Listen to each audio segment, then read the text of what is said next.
Assalamualaikum warahmatullahi wabarakatuh kepada semua murid-murid. Apa khabar semua? Cikgu harap kamu semua berada dalam keadaan sihat dan gembira dan bersedia untuk menerima pembelajaran kita pada hari ini. Baik, apa yang kita nak belajar hari ini? Okay, pada hari ini kita akan belajar tentang satu tajuk yang dinamakan sebagai piramid makanan. Apa dia piramid makanan? Akan cikgu terangkan sebentar lagi. Dan dalam tajuk ini, objektif yang cikgu nak kamu kuasai ialah menyatakan 4 jenis makanan mengikut aras piramid makanan Malaysia dan melakar serta melabelkan piramid makanan. Baik, kita lihat pada gambar yang sedang cikgu tunjukkan sekarang. Okay, dalam gambar ini kita dapati ada pelbagai jenis makanan yang lazat. Okey. Tapi yang belakang tu bukan makanan lah. Belakang tu ada kotak kayu. Lepas tu ada topi kan. Kita cerita yang depan sekarang ni. Okey. Apa yang kita nampak ialah pelbagai jenis makanan yang terdiri daripada buah-buahan, sayur-sayuran, nasi, daging, kuih muih, apa lagi, manisan, ada telur, dan pelbagai lagi lah. Okay? Dan setiap hari pun kita akan jumpai pelbagai jenis makanan di sekeliling kita. Okay. Soalan je sekarang, adakah kita boleh memakan semua jenis makanan ini dengan jumlah yang sama? Okay. Contohnya kalau kita jumpa nasi, satu hari boleh tak kita makan sampai 5-6 pinggan nasi? Ataupun daging, kita boleh makan satu hari sampai seekor ayam untuk kita seorang aja satu hari. Okay? Kerana makanan-makanan ini dia ada fungsi dia terhadap tubuh kita, terhadap kesihatan kita, terhadap pembesaran kita, terhadap tenaga yang kita perlukan. Jadi kita memerlukan makanan-makanan seperti mana yang kita nampak ini dalam jumlah yang tertentu. Maksudnya ada makanan kita boleh makan banyak, ada makanan kita boleh makan sederhana, dan ada makanan yang kita boleh makan sedikit sahaja. Okay? Kalau kita mengambilnya dengan jumlah yang tidak sepatutnya, dia akan memudaratkan kesihatan kita. Jadi itu yang kita nak belajar hari ini. Okay? Berapa banyak makanan yang kita boleh ambil mengikut jenis-jenis ini. Baik, jadi untuk membantu kita untuk mengenal pasti apakah jenis-jenis makanan yang boleh kita ambil dengan jumlah yang banyak dan apakah jenis makanan yang kita perlu ambil dengan jumlah yang sederhana dan apakah jumlah yang perlu kita ambil dengan jumlah yang sedikit saja kalau nak dibandingkan dengan jenis-jenis makanan yang lain. Kita ada satu carta yang kita panggil sebagai piramid makanan Malaysia sebab kita sesuaikan contoh-contoh makanan ini dengan makanan yang biasa kita jumpa di negara kita. Jadi kita tahu piramid ni kalau kita tengok dari sisi dia berbentuk segitiga. Okay? Di mana bahagian bawah dia adalah yang paling besar dan bahagian puncak dia itu adalah bahagian yang paling kecil. Jadi piramid ini kita bahagikan kepada 4 aras atau senang kata kita panggil 4 tingkat. Di mana tingkat ataupun aras yang paling bawah kita panggil aras 1. Okay? Kemudian diikuti oleh aras 2, aras 3 dan yang paling kecil sekali tetapi paling tinggi sekali adalah aras 4. Baik. Apa yang perlu ada ataupun yang kita kelaskan pada aras 1 adalah makanan-makanan yang kita panggil sebagai karbohidrat.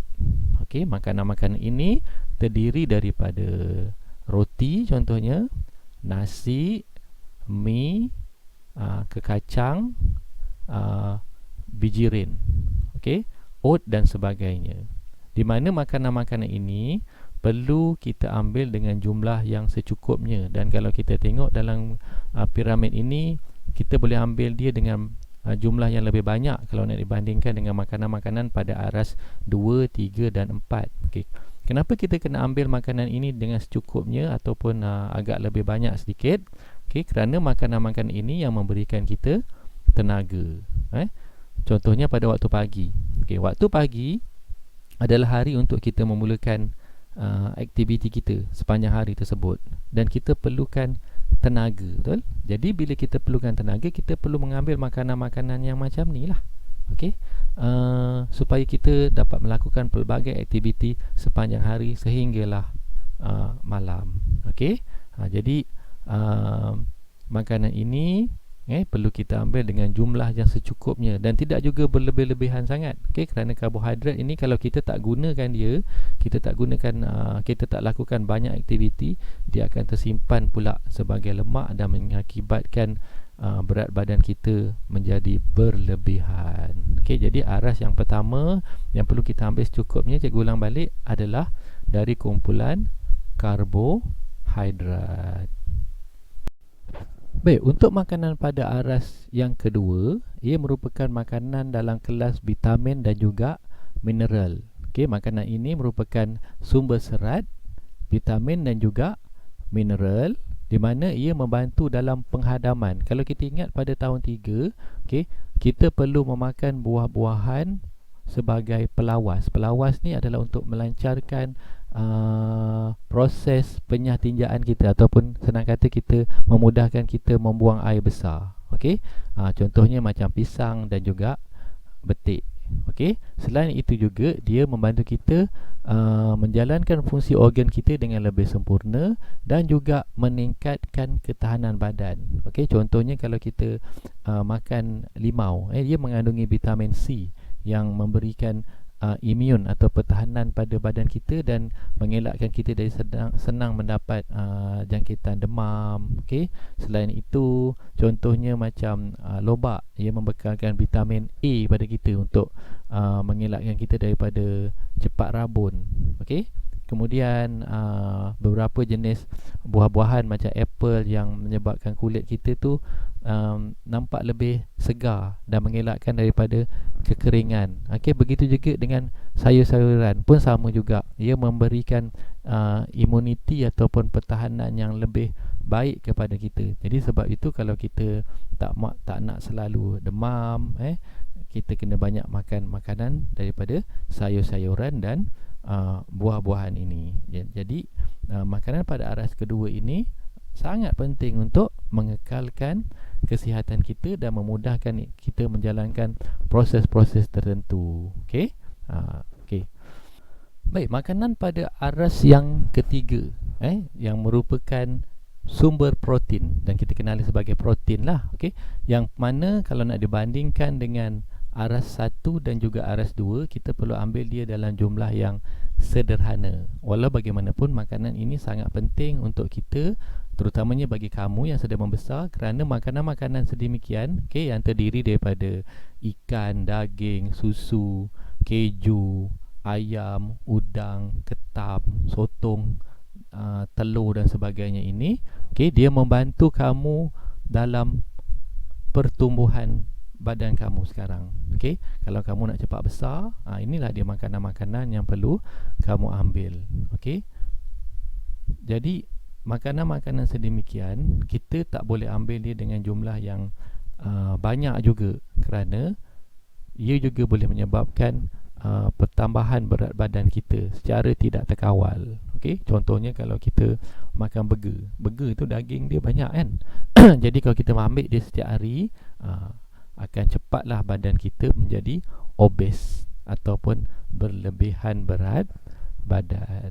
Jadi kita perlu ambil dia dengan jumlah yang sederhana. Jadi kalau kita ada satu pinggan yang kita perlu makan, kita ambil dia pada suku bahagian pinggan itu. Itu maksud dia. Jadi sekali lagi, makanan pada aras ketiga ini kita panggil dia sebagai protein. Baik, untuk aras yang keempat atau aras yang terakhir sekali, ia merupakan makanan yang terdiri daripada lemak, minyak, gula dan garam, dan kita perlu ambil dia dengan jumlah yang sangat sedikit. Kerana makanan ini juga ada kepentingan dia, iaitu untuk mengakalkan ataupun menjadi penebat haba untuk badan kita. Lemak ni dia terletak di bawah kulit kita. Tanpa lemak kita akan sering rasa kesejukan. Jadi dia ada fungsi dia, tetapi tidak boleh berlebihan, kerana dia boleh mengakibatkan pertambahan berat badan atau obesiti, dan juga boleh menyebabkan penyumbatan kepada saluran darah kita dan boleh menyebabkan masalah seperti darah tinggi, sakit jantung, strok dan lain-lain. Dan makanan ini bukanlah kita ambil dia kalau macam kita ada nasi satu pinggan, kita ambil satu mangkuk kecil, kita letak minyak kat situ. Tak, sebab makanan-makanan ini kita campur dengan masakan. Macam gitu juga garam. Tak adalah kita ambil semangkuk garam letak sebelah nasi, buat macam lauk pula. Bukanlah macam tu. Garam kita campur dengan makanan. Begitu juga dengan air, dengan gula kita campur dalam masakan dan juga minuman, tetapi dalam kuantiti yang sangat sedikit kalau nak dibandingkan dengan jenis-jenis ataupun aras makanan yang lain. Okey. Jadi sekali lagi cikgu ulangi contoh-contoh dia: minyak masak, okey, apa lagi, garam, gula dan juga mentega dan juga beberapa jenis lemak lah yang biasa orang letak dalam makanan kita. Jadi itulah dia 4 aras dalam piramid makanan beserta dengan contoh-contoh dia. Dan dengan ini cikgu harap kamu dapat kenal pasti mana makanan yang boleh kamu makan dengan lebih banyak, mana makanan yang kamu perlu ambil dengan jumlah yang sederhana, mana jumlah makanan yang perlu kamu ambil dengan jumlah yang sedikit saja ataupun kita campurkan dalam masakan dalam jumlah yang sedikit sahaja. Jadi dengan penerangan yang telah pun cikgu sampaikan itu tadi, maka diharapkan kamu dapat menguasai objektif pembelajaran kita pada hari ini dan dapat menjawab soalan-soalan dan juga menyempurnakan latihan-latihan ataupun tugasan yang telah pun cikgu berikan. Dan untuk itu cikgu ucapkan selamat belajar, jaga diri, jaga kesihatan, patuhi SOP pada setiap masa. Semoga kita akan berjumpa lagi pada sesi PDPR di masa yang akan datang. Assalamualaikum warahmatullahi wabarakatuh dan bye-bye.